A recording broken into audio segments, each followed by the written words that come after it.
Nasa Burgos Street, Barangay Talisay, Sorsogon City. At hatid din sa atin ng JV Foods Services.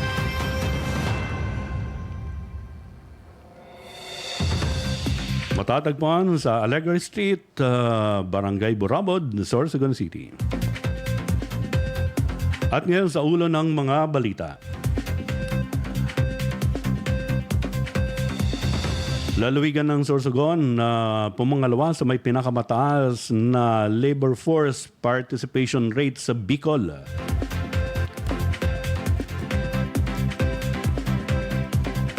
Tupad program sa bayan ng Bulusan nakatutok sa pagpapaunlad ng turismo.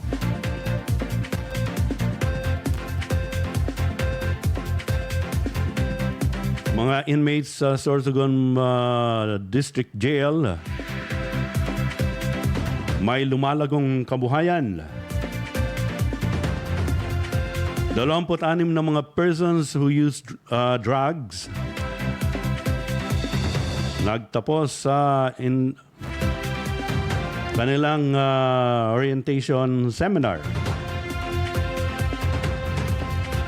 At yan po ang mga ulo ng ating mga balita. At ngayon sa detalye ng mga balita. Nakatutok sa pagpapaunlad ng turismo ang implementasyon ng Tupad program sa bayan ng Bulusan. Ayon kay Department of Labor and Employment Provincial Director Jane Rolda, sa ngayon may 92 Tupad beneficiaries mula sa 8 barangay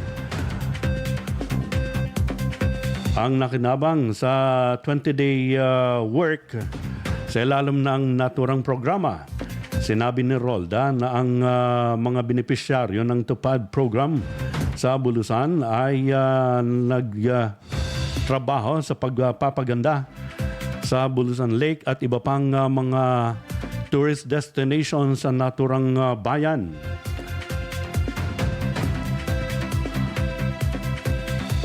Sinabi ni Rolda na ganito rin ang balak nilang gawin sa iba pang mga bayan na mayroong mga kilalang tourist destinations dito sa lalawigan. Ang mga Tupad beneficiaries ay pinagkaluban ng 415 pesos per day na sahod sa loob ng 20 araw kung saan kabuuan na 720,000 piso ang naibayad sa kanila ng Dole Provincial Office. Lumalago ang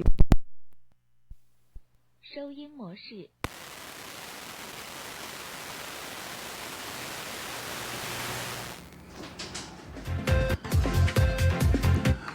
Lumalago ang livelihood projects ng mga persons deprived of liberty o PDL sa Sorsogon City District Jail.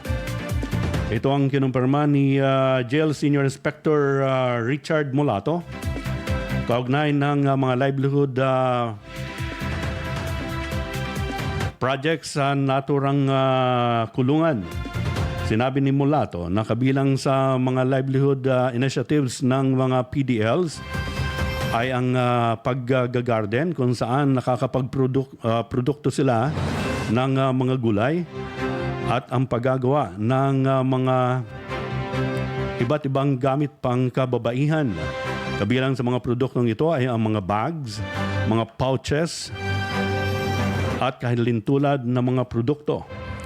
Kaugnay nito, hinikayat ni Mulato ang publiko na bumili ng produktong gawa ng mga PDLs para matulungan ang kanilang mga pamilya habang sila ay nasa rehabilitasyon. Sa dagdag pang balita, lalawigan ng Sorsogon pumangalawa sa may pinakamataas na labor force participation rate sa Rion Bicol. Sa detalye na sa linya si Carl Justin Halmasco.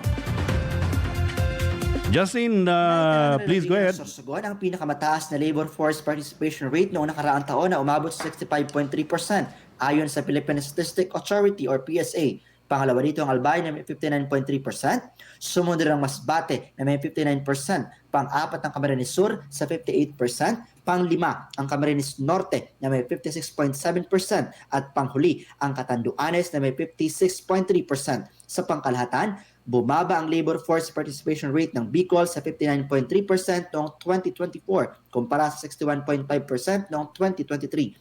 Ayon sa PSA, ang Bicol Region ang nagtala ng pinakamababang labor force participation rate sa buong bansa noong nakaraang taon.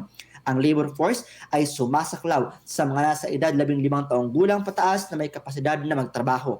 Samantala, pangalawa ang lalawigan ng Sorsogon sa may pinakamababang unemployment rate sa buong rehiyon Bicol noong nakaraang taon. Batay sa datos ng Philippine Statistics Authority or PSA, ang Sorsogon ay nagtala ng 4.4% unemployment rate o ang bahagda ng mga walang trabaho. Ang lalawigan ng Catanduanes ang nagtala ng pinakamataas na unemployment rate sa Bicol sa 8.1% at siya ring pinakamataas sa buong bansa. Sumunod ang Camarines. Naitala ng lalawigan ng Sorsogon ang pinakamataas na labor force participation rate noong nakaraang taon na umabot sa 65.3% ayon sa Philippine Statistics Authority or PSA. Pangalawa dito ang Albay na may 59.3%, sumunod ang Masbate na may 59%, pang-apat ang Camarines Sur sa 58%, pang-lima ang Camarines Norte na may 56.7% at panghuli ang Catanduanes na may 56.3%. Sa pangkalahatan, bumaba ang labor force participation rate ng Bicol sa 59.3% noong 2024 kumpara sa 61.5% noong 2023. Ayon sa PSA, ang Bicol Region ang nagtala ng pinakamababang labor force participation rate sa buong bansa noong nakaraang taon. Ang labor force ay sumasaklaw sa mga nasa edad 15 taong gulang pataas na may kapasidad na magtrabaho. Samantala, pangalawa ang lalawigan ng Sorsogon sa may pinakamababang unemployment rate sa buong rehiyon Bicol noong nakaraang taon. Batay sa datos ng Philippine Statistics Authority or PSA, ang Sorsogon ay nagtala ng 4.4% unemployment rate o ang bahagda ng mga walang trabaho. Ang lalawigan ng Catanduanes ang nagtala ng pinakamataas na unemployment rate sa Bicol sa 8.1% at siya ring pinakamataas sa buong bansa. Sumunod ang Camarines Sur na may 5.8% na may pangalawang mataas na unemployment rate sa rehiyon. Pangatlo ang Albay at Masbate na pareho may 5% at ang Camarines Norte ang may pinakamababa sa 4%. Yan ang ulat para sa 91.9 Radyo Natin Sorsogon City. Carl Justin Larora Halmasco, sama-sama tayo, Pilipino.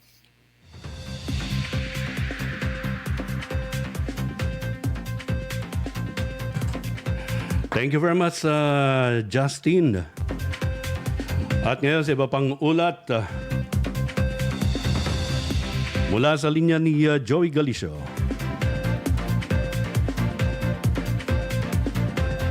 Joey, please go ahead. Aabot sa 26 na PWUD o ang person who use drugs ang nagtapos sa Bagong Umaga Community-Based Rehabilitation Program sa pangunguna ng pamahalaang panglungsod ng Sorsogon. Ang nasabing intervention program ay bahagi ng mas malawak na advokasya ng lungsod sa pagbibigay ng pangalawang pagkakataon, rehabilitasyon at reintegrasyon ng mga PWDs o person who use drugs para sa produktibo at mapakabuluhang buhay sa lipunan. Nagpaabot ng taus-pusong pasasalamat ang pamahalaang lungsod sa hanay ng Philippine National Police at sa Philippine Drug Enforcement Agency sa kanilang tulong at suporta para sa aktibong pakikibaghagi sa mga programang laban sa illegal na droga. Ang nasabing programa ay isang suporta na namahagi rin ang pamahalaang lokal ng lungsod ng kaunting grocery pack sa mga nagtapos bilang paunang tulong sa kailang muling pagsisimula.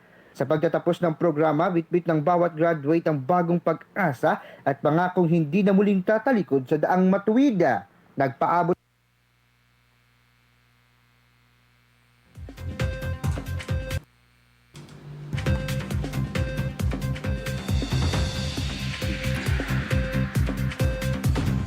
Okay, Joey?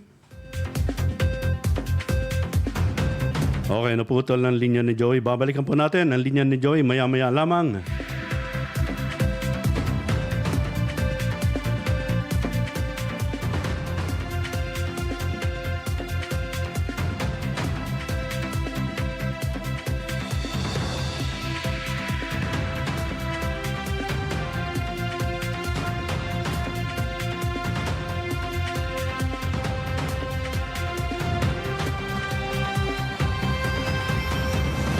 Okay, balikan natin ang linya ni Joey Galicio. Joey, please go ahead again. Aabot sa 26 na PWUD o ang person who use drugs ang nagtapos sa Bagong Umaga Community-Based Rehabilitation Program sa pangunguna ng pamahalaang panglungsod ng Sorsogon. Ang nasabing intervention program ay bahagi ng mas malawak na advokasya ng lungsod sa pagbibigay ng pangalawang pagkakataon, rehabilitasyon at reintegrasyon ng mga PWDs o person who use drugs para sa produktibo at mapakabuluhang buhay sa lipunan. Nagpaabot ng taus-pusong pasasalamat ang pamahalaang lungsod sa hanay ng Philippine National Police at sa Philippine Drug Enforcement Agency sa kanilang tulong at suporta para sa aktibong pakikibaghagi sa mga programang laban sa illegal na droga. Ang nasabing programa ay isang suporta na namahagi rin ang pamahalaang lokal ng lungsod ng kaunting grocery pack sa mga nagtapos bilang paunang tulong sa kanilang muling pagsisimula. Sa pagtatapos ng programa, bitbit ng bawat graduate ang bagong pag-asa at pangakong hindi na muling tatalikod sa daang matuwid. Nagpaabot naman ng pagbati at panalangin para sa kailang patuloy na pagbangon at paninindigan sa bagong buhay sa kailang pinili ang alkalde ng lungsod ng Sorsogon na si Mayor Esther Amor. Yan ang ulat. Ako si Joey Galicio para sa radyo natin na Sorsogon City 91.9, sama-sama tayo Pilipino. Thank you very much, Joey Galicio.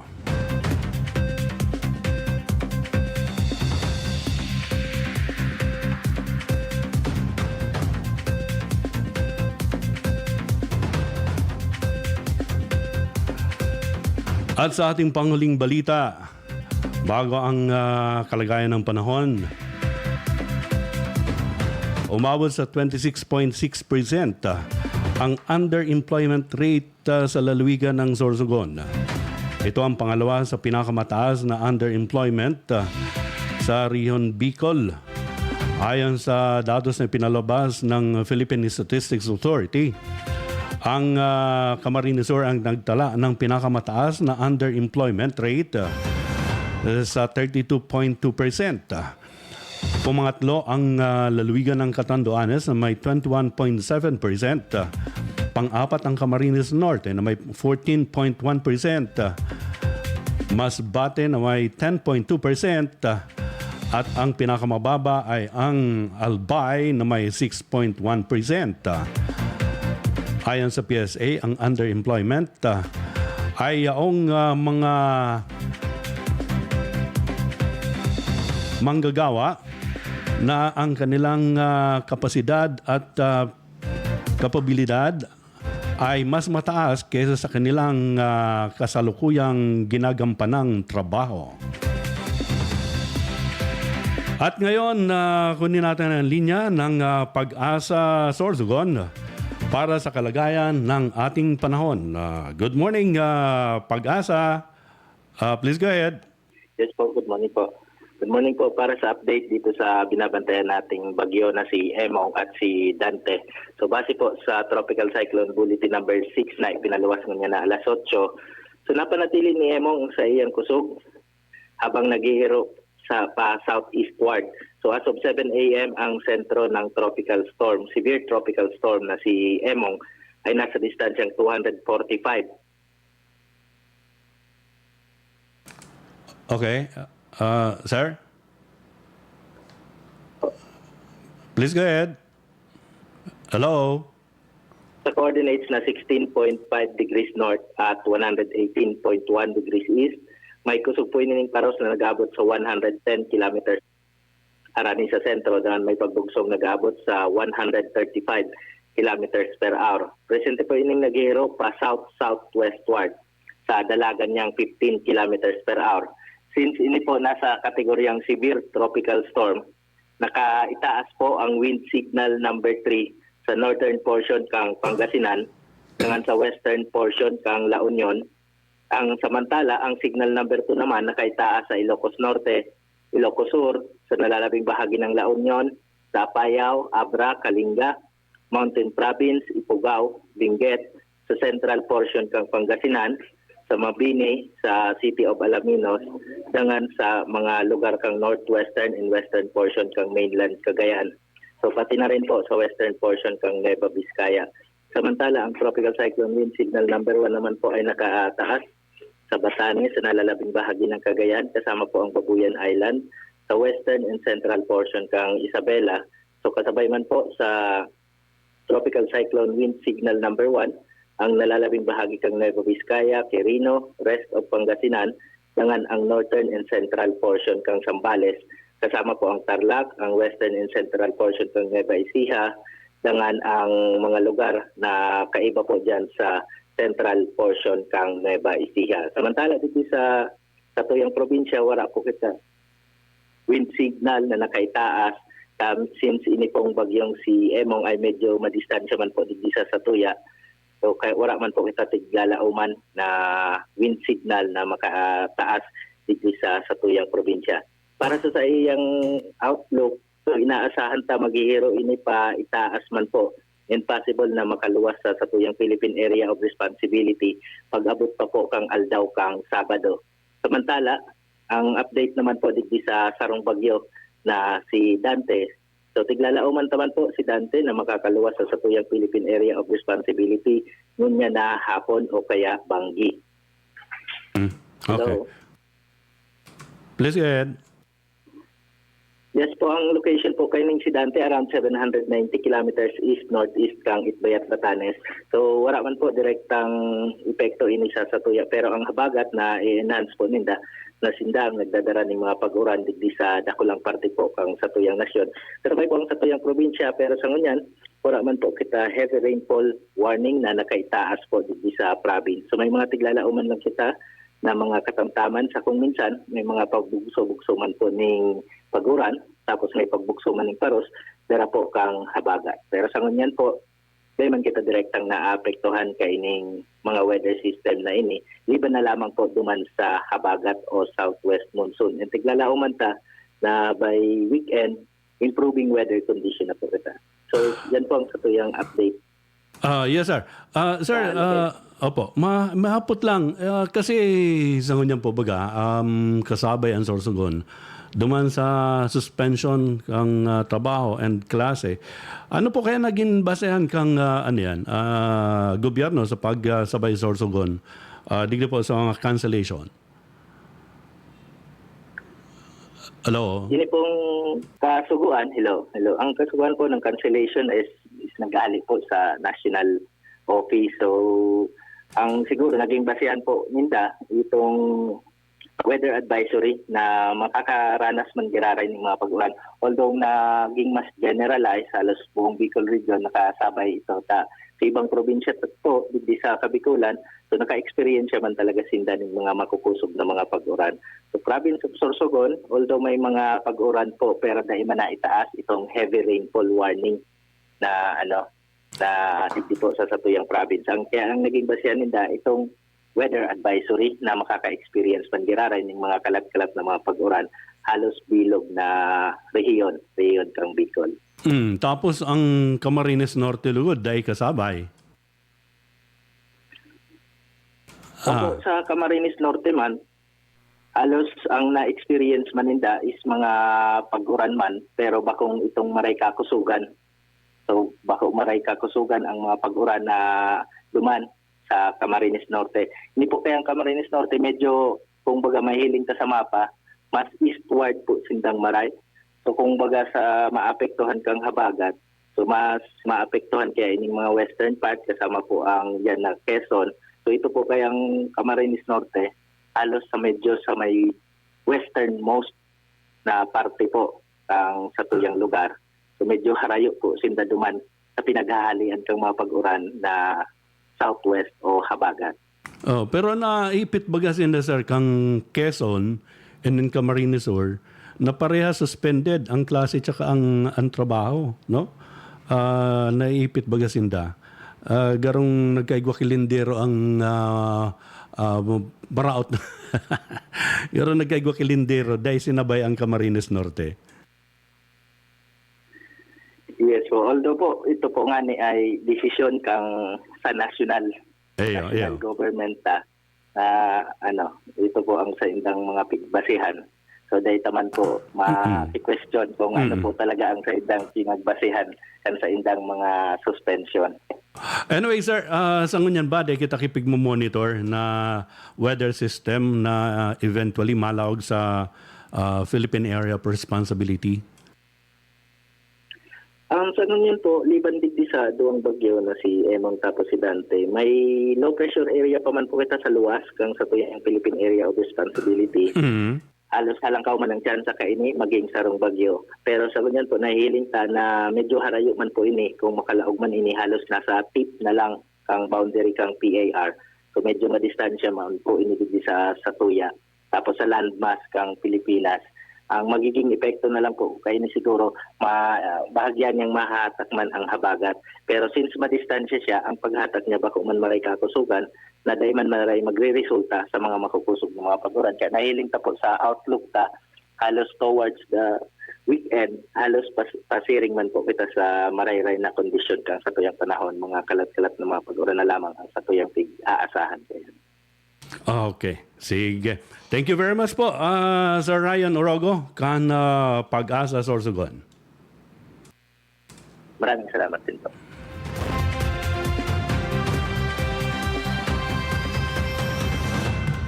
At yan na po ang kabuuan ng ating mga balita. Diretsahang balita.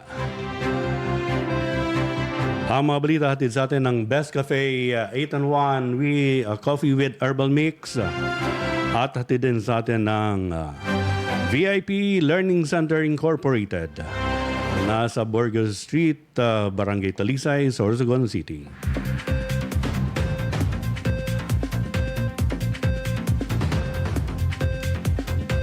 Sa pangalan po ng ating mga nakasama sa paghahatid balita, sinda Carl Justin Halmasco at Joey Galicio. Ako po sa inyong tagapaghatid balita, Bobby Labalan.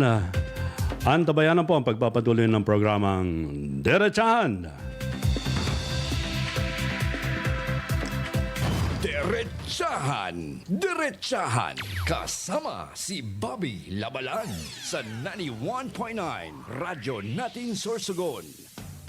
Heto ang pinakabago Best Cafe Green 6-in-1 Coffee with Herbal Mix. Wow! May bago na namang Best Cafe! Nagtataglay ng red alingatong roots na kilalang tumutulong sa kidney problems, sa pagkontrol ng blood pressure at blood sugar, pananakit ng katawan, at mayaman sa mga vitamina at minerals na pampalakas ng immune system para malabanan ang iba't ibang karamdaman. Wow! Gusto ko yan! Mayaman din sa katas ng ampalaya at stevia na malaking tulong sa mga taong may diabetes at tulong panlaban sa high cholesterol, heart disease at cancer. Nice! Walang asukal! Nagtataglay din ng L-carnitine para maging tama ang timbang. Pampasexy! Pampamacho! Pampahealthy! At pinasarap ng caramel na siguradong magugustuhan mo. Perfect! Best Cafe Green 6-in-1 Coffee with Herbal Mix. Mabibili sa mga butika at supermarkets.